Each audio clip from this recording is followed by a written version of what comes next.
What's up, guys? Welcome back to Country Bunkers Trains. I hope all is well and you're having a great week. As I mentioned in our last video, over the past several weeks, I've been working diligently on a little project here in the train room.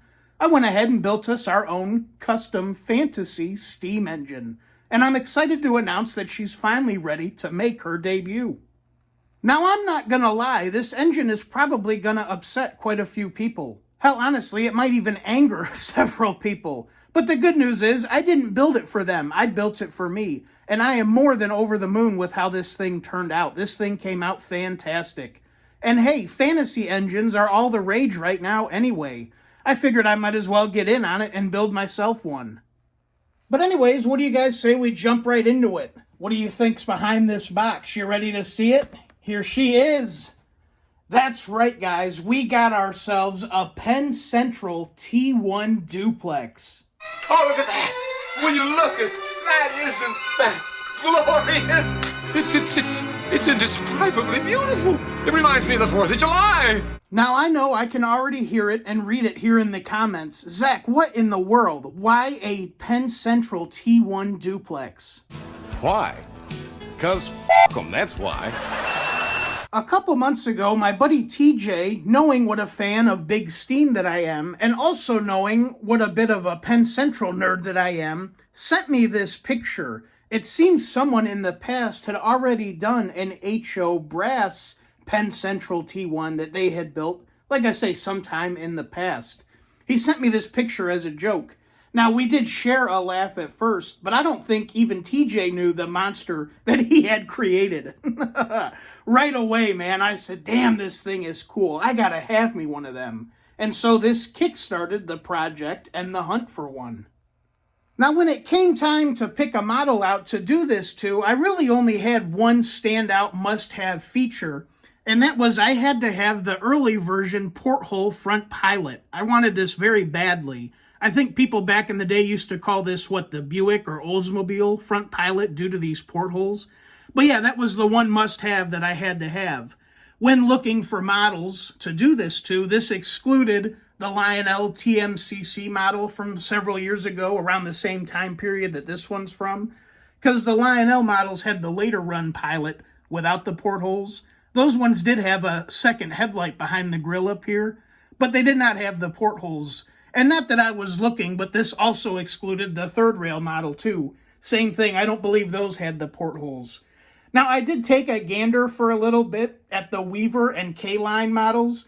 These would have been much easier on the wallet, but they just didn't live up to the standards that I was looking for. With the Weaver model, obviously this is a streamlined shrouded engine, which is really nice. But with the Weaver model, the shrouding or body was just way too smooth. It almost looked like a piece of PVC tubing more so than a model of an engine. Again, great models for the price, but just not quite as detailed as I was looking for. And like I say, I also looked at the K-Line models, but their downfall, if I remember correctly, they weren't exactly scale. They were more semi-scale. So yeah, I was kind of out on those. So that really left us with our boys MTH. And hey, I'm not complaining. You guys know I'm an MTH fan. So like I say, I started the hunt for one of these. I put a couple feelers out there. I chased down a couple rabbit holes that ended up turning into dead ends. I wasn't having a whole lot of luck. But all the while, this one was sitting on eBay. It was sitting on eBay for quite a long time, actually. And after, running into these dead ends and not having much luck looking elsewhere, I went back to this one on eBay. It had a very high buy it now price that the seller had listed, and the listing was very vague. There was only one photo, but it was a factory or website photo. It wasn't an actual photo of the engine, and it had a very brief one-sentence description. It listed the part number and that it was brand new in the box. And that was it. That was all the listing was. So not having much luck elsewhere, just for the hell of it, I decided to make the seller an offer. Honestly, I didn't think he would accept because it was considerably less than what he had it up available for. But much to my surprise, 20 minutes later, the seller accepted my offer, and less than a week later, this thing showed up. And I gotta say, the listing may have been very vague, but the seller was not BSing. This was a brand new NOS engine. This thing was offered all the way back in 1999. An original Protosound or Protosound 1 engine. This thing had never seen tracks, let alone sat on any. I was quite impressed. Even more evident by when I took it apart to do the job on it that I did, the smoke unit had never been turned on. As you can see by the wheels, yeah, this thing was brand new in the box still. Now, I will admit, for a very brief split second, I did almost feel bad for this engine, seeing how nice it was when it first arrived, and knowing what I was going to be doing with it. I even had a couple buddies ask me, man, you sure you want to do that with this engine being so nice? But just as quickly as that thought came, it went. You know, I bought this for a specific purpose and a specific reason, and I'm glad that I stuck to that, because I'm more than ecstatic with the end result that I have here. And on top of that, this isn't a rare model. MTH made oodles of these things back in the day. They're everywhere. It's not like I was doing anything defaming or hurting a rare model, if you know what I mean. But before we started the transformation, I did throw in a BCR real quick that I had in my stash, swapped out the old battery, and took her for a couple of laps.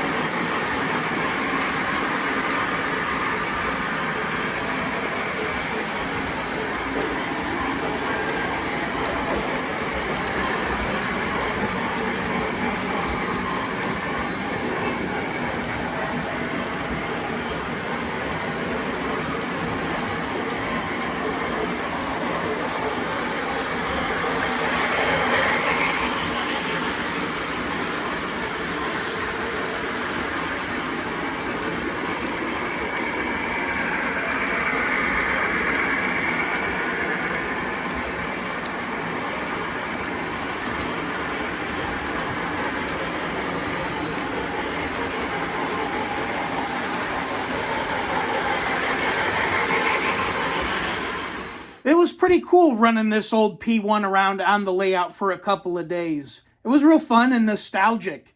I mean, now we're getting back to my roots. These are the type of engines that I grew up with. The old MTH Protosound or Protosound 1 engines. Yeah, it brought back a lot of memories. I will say, though, very quickly, I was reminded of why I do love my modern era stuff so much and why I've gone to such great lengths to have them. I can run conventional all day just using the transformer handles. I have no problem with that. In fact, I think that's a blast. I can even live with the sounds. You know, the sounds aren't bad. The chuffs, they would get a little old after a while. That would get on my mind. Nowadays, I'm accustomed to my 4 chuffs per revolution or having the articulated chuff sounds coming out of these engines.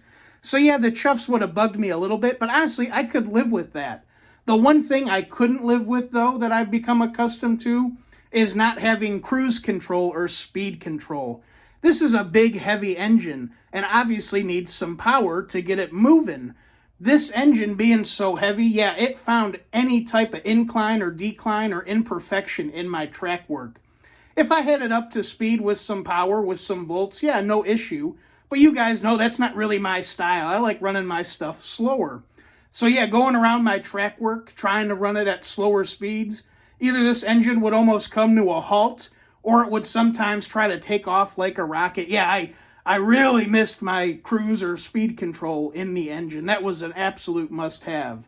Obviously, as you'll see here momentarily, this one's now been upgraded to Protosound 3, so we got it. I think we take speed control or cruise control nowadays for granted. It really makes running these big steamers and other big engines that much more enjoyable. Now, there is a flip side to this. Although this engine may have been lacking speed or cruise control, there were 2 specific things that really stood out as a big positive on this model, unboxing an old NOS engine, as compared to the modern day stuff. And they're the things that our man Tommy Z have been praising about for years. The first thing is the sound volume. My God, these old P1s, these things would blast you out of the room with their sounds if you had them up high enough.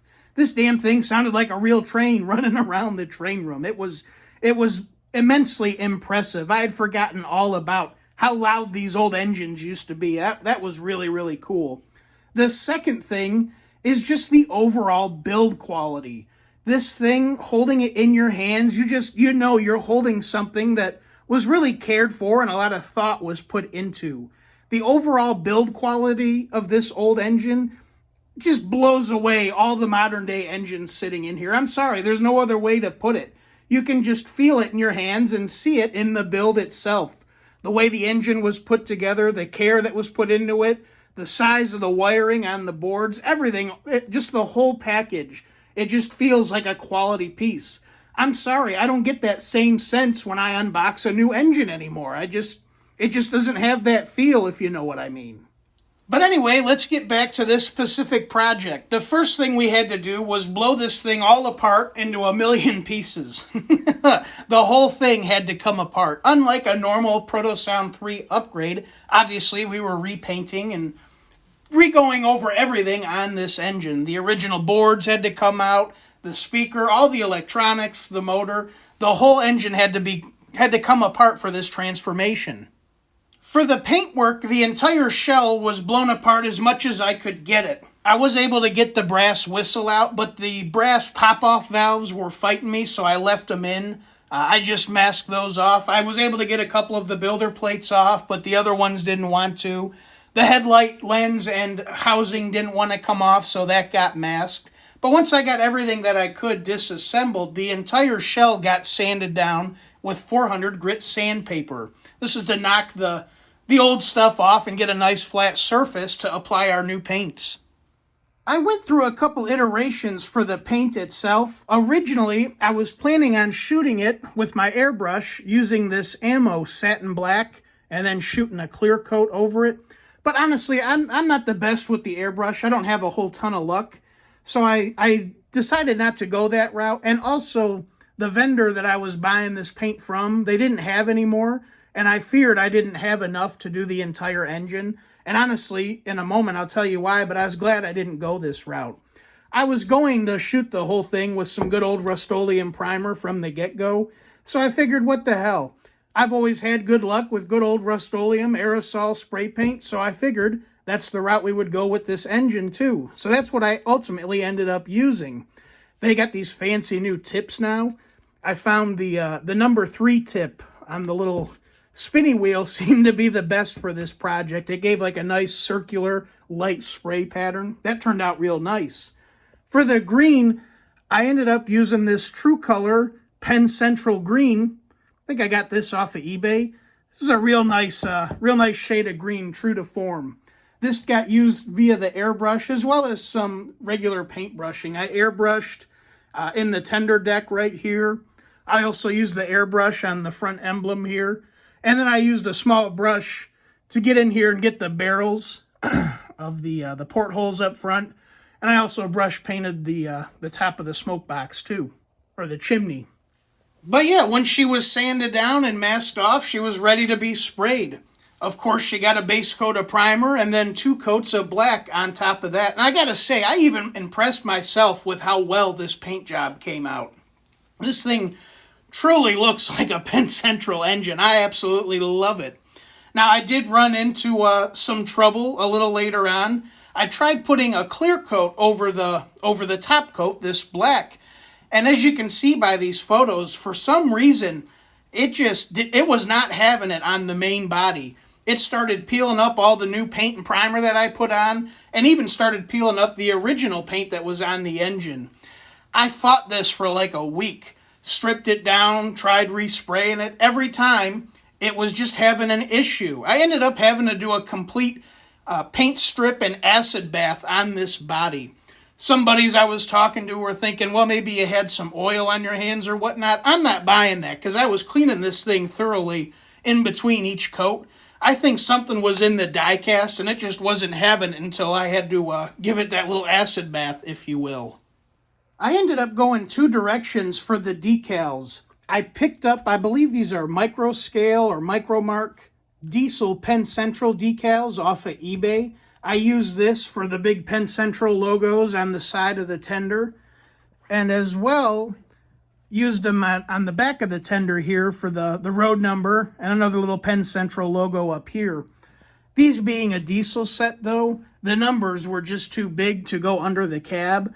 So for the engine itself, Woodland Scenics has these great selections of number sets. These decals are water slides, and these are dry apply. So I just applied these up here. I applied them in the standard spot under the cab window. I was hoping to, but couldn't fit a Penn Central logo up here on the marquee or emblem. So I ended up just putting some more dry erase numbers for the cab number up here.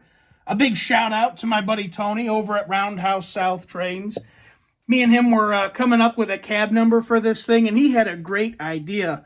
So the first two runs of the T1s, I believe, were 6110 and 6111. So we wanted to go with 61. But the Penn Central was officially formed in 1968. So we decided to go with 6168. A neat little Easter egg there, I think.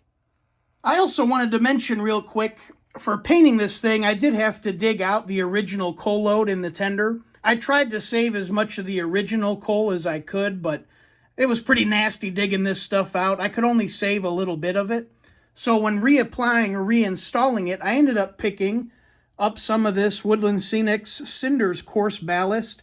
That's the main layer in the tender underneath. And then I ended up piling up the old coal back on top of this stuff. I think that gave a really nice effect.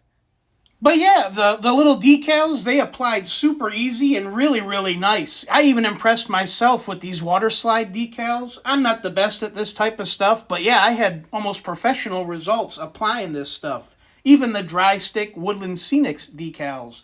One of my favorite standout features of this engine, though, is all the little green, Penn Central green details that stick out against this black paint. The portholes up front with the marquee or emblem, the chimney and the tender deck, that green looks fantastic. Now, there was a downside. I could not clear coat these new decals and paints in. We had that mishap, obviously, and I wasn't chancing it again.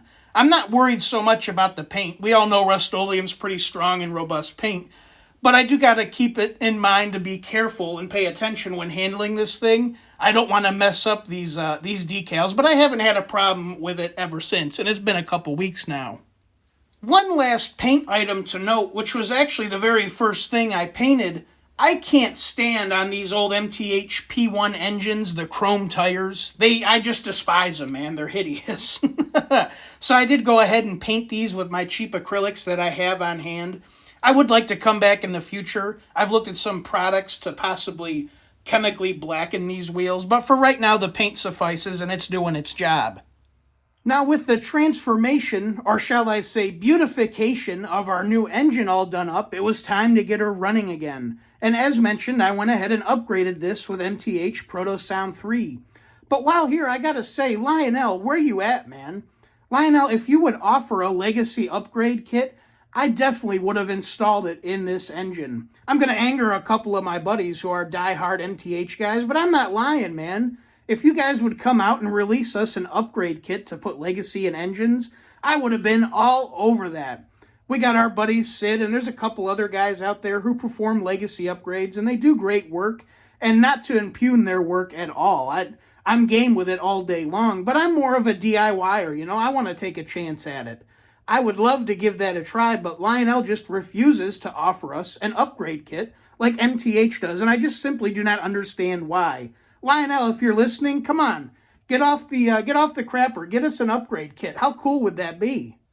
Now, I've done some ERR or TMCC upgrades to older engines, but this was my first go around with doing a P3 upgrade to an engine. And man, it was pretty simple and straightforward. I think I only had to drill like 2 or 3 holes in the tender frame to support the new board and kit. But yeah, that was it. Everything else was very plug and play. The one standout thing I will say is you have to make sure to take a nice razor to the original smoke unit board, because you no longer use any of that. You want to make sure you cut the traces for those contacts and solder the new wiring directly to the smoke unit itself. That is the most important thing I can say. If you don't do that properly, you risk blowing the board. It'll blow it instantly. But besides that, I'll leave it to the professionals and whatnot. As mentioned, I'm not a tech. I don't want to be the guy spewing inappropriate stuff. Now, I did notice I have an issue, I think, with my particular kit or upgrade board, whatever you want to call it. I seem to have a problem with the lighting circuit. We tried reflashing and re-uploading the sound set into the engine, but that did not seem to cure it. So I'm not really sure what exactly is going on. But none of the lighting system on the new upgrade kit or board seems to be working properly. The way that this is intended to be used originally with the P1 soundboard or P1 system, you have a constant voltage board that goes up in here in the engine. This gets track power, converts it to DC, and feeds the marker lights, the number boards, interior lights, boiler lighting, as well as the headlight. But with the upgrade kit, you maintain that. That still lights everything except for the headlight. Well, I noticed on the upgrade kit, the headlight wasn't working. The upgrade kit also powers the reverse light and the marker lights. Well, it wasn't powering those right either. So, I don't know. I chased my tail around for a little bit trying to fix it. What I ended up doing for now is I reinstalled the original headlight and I plugged it back into the constant voltage board that's here in the engine. So now that's feeding the headlight once again. And I went ahead and I picked up another one of these constant voltage boards. And what I'm going to do is install that in the tender in here. Luckily, this is a nice big tender. It's got plenty of room to put this in. I got to solder the wires on it and whatnot. But I'll install this in the tender just like the one up here is installed. Have this get fed track power. And then I'll let this feed the marker lights in the tender just so that they're on. They are on right now, but one side's dim. Like I say, it's really, really goofy. I don't know what's going on with it. So this will be a little bit of a hillbilly fix. That means this engine does not have directional lighting, which honestly really doesn't bug me at all. And it also means that if this is on the track with power applied, even if the engine isn't started up, all the lights will be on. But again, that doesn't bug me either. If my engines are on the track, they're running, and they only ever run in one direction anyway. It's not like I'm ever reversing them, so I can live with it. But I figured I'd mention that. But yeah, guys, there she is. Isn't she a looker? I absolutely love it. One thing I have noticed, although this isn't exactly a glossy or super glossy paint job, it's satin black, it's still a fingerprint magnet, man. So please do excuse any blemishes or blushes you might see on it. But yeah, this has been a lot of talking. I'm going to shut up now. What do you say we take this thing for a spin? It does have the last Protosound 3 T1 sound set installed in it, so it still has T1 sounds, and it does have passenger station sound effects. But yeah, let's take it for a spin. I've got my Lionel 21-inch PC cars loaded up behind it. I think we're good to go. Grab a shovel and spread that coal.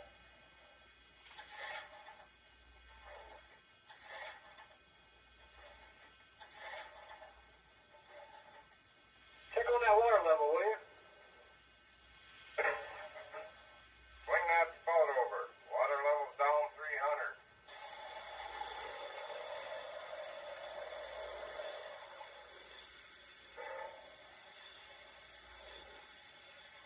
Let's grease up the side rod.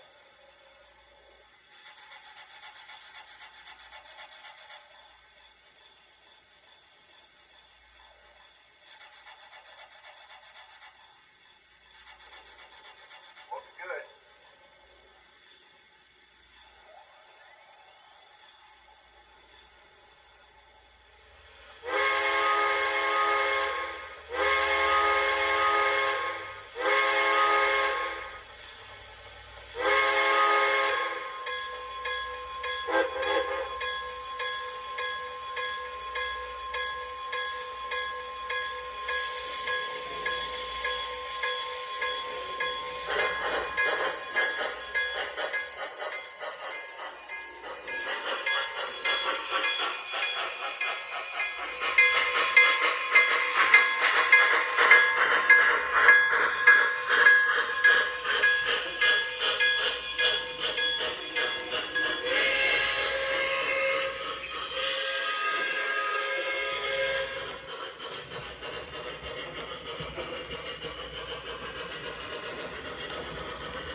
find out the dog catcher if we don't stay on schedule.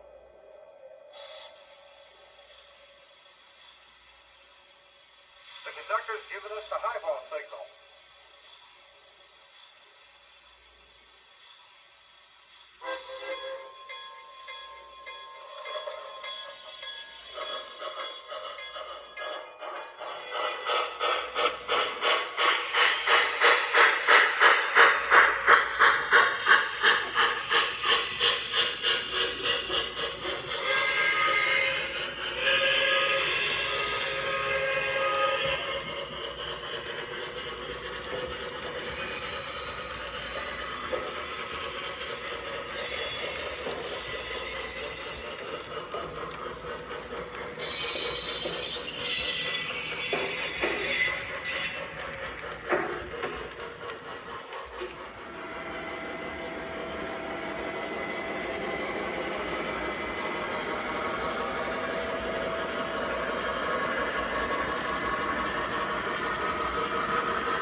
I'm going to blow her down now.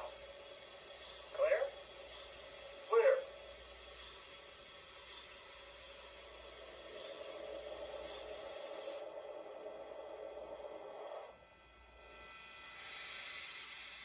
Take care. See you soon. What do you guys think? Is that not the coolest T1 you ever did see? I'm telling you, the damn thing looks like Darth Vader running around the train room. I'm beyond ecstatic, like I say, with how it turned out. I think it came out fantastic. I do have a question for you. I've been pondering, should I weather this engine or not? I was thinking of handing it off to my buddy Tom for some weathering to give it the full Penn Central effect. But Tom thinks I should leave it as is. It just looks just too good to weather. I don't know. I'm still on the fence. But yeah, let me know your thoughts in the comments below. But anyways, guys, I do hope you enjoyed this video on this new custom fantasy engine we built. It's just so damn cool. If you did enjoy this video, please make sure to like, comment, and subscribe. It would be much appreciated. As always, guys, until next time, my name is Zach, and this is Country Bunkers Trains. Y'all take care. I'll see you the next go-round.